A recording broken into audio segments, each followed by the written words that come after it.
So there's this saying that we always heard growing up was always like, money can't buy happiness.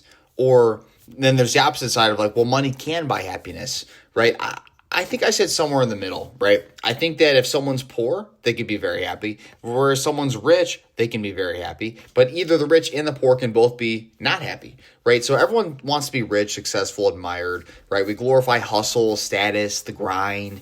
But the truth is, guys, like a lot of you are going to get everything you want and still feel completely empty because we're chasing the wrong things and no one's talking about it. Right. So I want this video to be a wake up call. And I have two personal stories I want to talk about to stop sprinting towards some fantasy version of happiness and start noticing what really matters right now in this moment. You can be happy right now. And so the lie that we're sold about success is we're taught to tie our worth to how productive we are. Right? What if we just get that house, that car, that job? We'll finally be happy. But too many people achieve those things and still feel this emptiness. And I myself have even felt this way because, I'll see like notifications on, Zillow about houses and stuff. And I always think like, oh, like that house looks nice. Like it'd be cool to have a house, like start building equity. Just for context, guys, I live on my own, have my own apartment, stuff like that. No roommates. I live by myself. But it's an apartment, right? Which I like my apartment. It's cool. But I don't own like a home or anything. And the reason I made this video is this week, my parents went on vacation to like some lake. They took the boat there and stuff. And I'm house sitting at their house. So I'm currently working from their house and staying here for a week because they have a golden doodle. So I'm watching him. This is like one of my childhood dogs. He's sitting right next to me right now, actually. But so I'm house sitting for them, watching the house. I'll probably cut the grass for him once this week and let out the dog, feed him, stuff like that. And I was just thinking, like, I always tell myself I want a house, and I always tell myself like my life will be so much better if I had a house. But I'm sitting here, and all I'm experiencing is just loneliness. Like I'm just sitting here in this house. And it's cool. Like, I mean, it's a nice house. It's not like a mansion by any means, but it's also not like small. Like I don't even know the square footage on this thing. It's a good house. You know what I mean? I would say it's a middle class house for sure. And, I'm sitting here and it's a house, but it's not a home, right? No one's here. I mean, I do have the dog and this is one loyal ass dude. I will say he's cool for sure. But it's a nice place. It's peaceful. It's clean. Everything that, I'd want in a home. But I've been here all alone. And even with all this comfort, it doesn't feel full, right? Because without people, without connection, it's just walls and furniture. And this is something that I always knew, but I wanted to make a video and talk about this because, like, you can achieve all the things you want. You could become this rich freaking dude, this rich bachelor and make millions of dollars and buy a yacht in Miami and flex. But bro, if you don't have anyone that actually cares about you, like you're not going to be happy. Like you might, let me rephrase that. You might be intrinsically happy, but I'm saying like when there's times where you maybe feel a little down or there's times where you feel a little lonely, if you don't have anyone there for you, like you're gonna feel a certain way about it for sure. And I just think that's important to realize. Like you can have these goals to make this amount of money or have these goals to, purchase a home or have this goal to purchase this car. But it's not necessarily going to fix the problems you have or it's not going to make you happy. And, we're taught to, self-improve. We're taught to go out there and make more money. And by the way, like I want you guys to do those things. But we're taught that like that's all that matters. But like more importantly, like you have to enjoy the time you have on this earth and enjoy it with the people that care about you, right? Choose the people that choose you. I've always said this many times, but like my girlfriend, for instance, like obviously I'm attracted to her and things are great. But the reason I'm dating her is not because purely on attraction. It's more so the fact that if you're a guy out there and you want to get into a relationship, you need to date the girl that chooses you. Date the girl that makes it known that she wants to be with you and actually cares about you. My birthday was recently. I'm recording this on June 16th. My birthday was 8 days ago.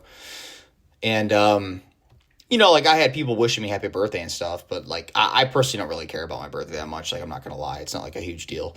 But like my girl was someone that like, she got me some things and took me out to dinner and stuff like that, and we had a good weekend, and she was telling me how much she cares about me and stuff. And I was just thinking to myself, like, wow, like there are men out there, like there are rich, successful men out there who have mansions in Florida, and they probably don't even have a girl that does stuff for them. Like some of the most richest people, like Bezos and all that stuff.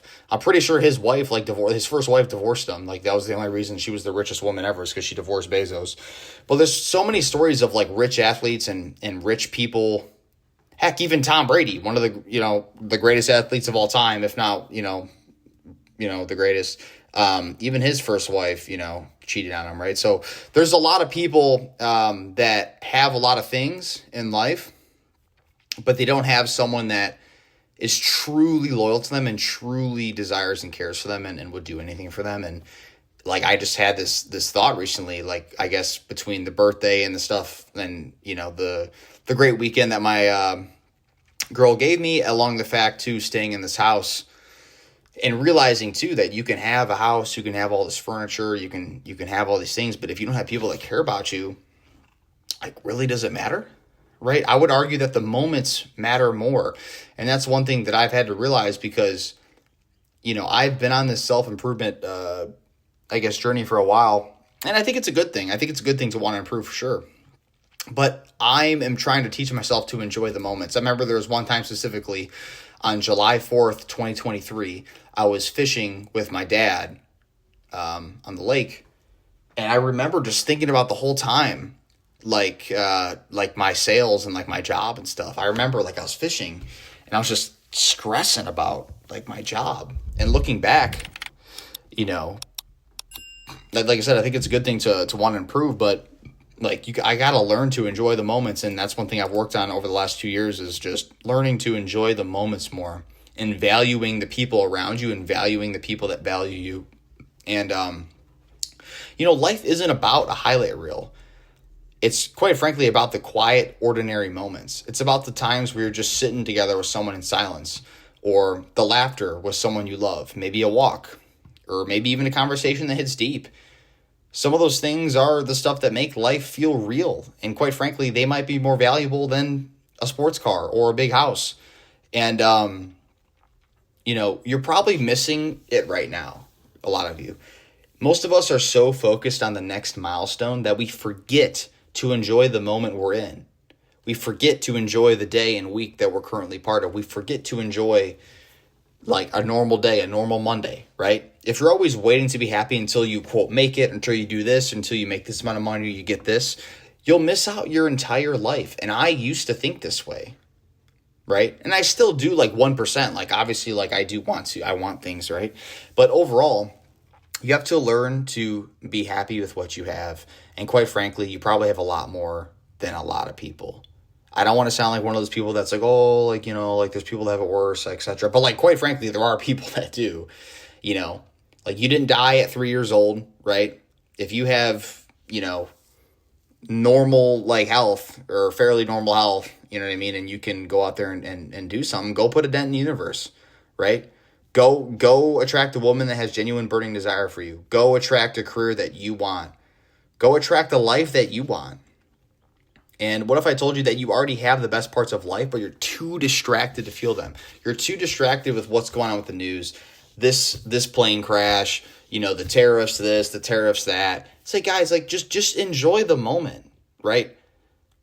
Call your dad or call your mom or ask that girl out or hang out with that friend you haven't seen in a while. Like, assuming that they're all good influences, etc. But I'm just saying, like, go out there and enjoy the parts of your life that you already can, and stop taking for granted the things that you have. This week taught me something simple, I guess, and I know it sounds cliche, but between like my recent birthday and then watching the house, it just taught me that like you can have comfort, space, and quiet, but you could still feel alone, and you can be celebrating on your birthday. But what really matters is who's standing next to you, right? The girl that you choose to be with long term matters more than any like day of the year. You know what I'm saying? You don't need to trade your peace for constant progress, right? You don't need to chase success 24/7 to be worthy of love or happiness, right? I do think that you need to go out there and improve and get your crap together, especially if you're a dude that, you know, doesn't have a lot going for you, or maybe you have certain addictions you got to drop. Like I'm totally, I'm not saying don't abandon self-improvement. I'm not saying that, but you are worthy of that love. You are worthy of being happy. You just need to recognize that internally and make that happen. What you need and what we all need is to slow down and feel what's already here. So let me ask you guys, like, what's the last moment that actually made you feel alive? Or what's the last moment that you remember that you were fully present in that day? And who in your life makes you feel seen, even in silence? Drop a comment. I want to hear your guys' story. There's a lot of comments recently with a lot of longer story format, and I like it. I do read them all. Sometimes it takes me a couple days to get to them, but I do try to respond, or at least like the comments that when you guys drop. So if this video spoke to you in any way, you know, please consider subscribing. If anyone ever wants to talk to me personally, whether that's about your career or just even stuff about this video, I do have links to book a call with me. Feel free to shoot me an email as well if you ever want to ask me any questions. But I'm building something here for you guys, trying to find real meaning in a world that keeps pushing fake priorities and a bunch of BS on you through your phones and news feed and stuff like that. So I want to build a tight-knit community here, and I want to keep scaling this out. So I appreciate every one of you, and I'll see you guys in the next video.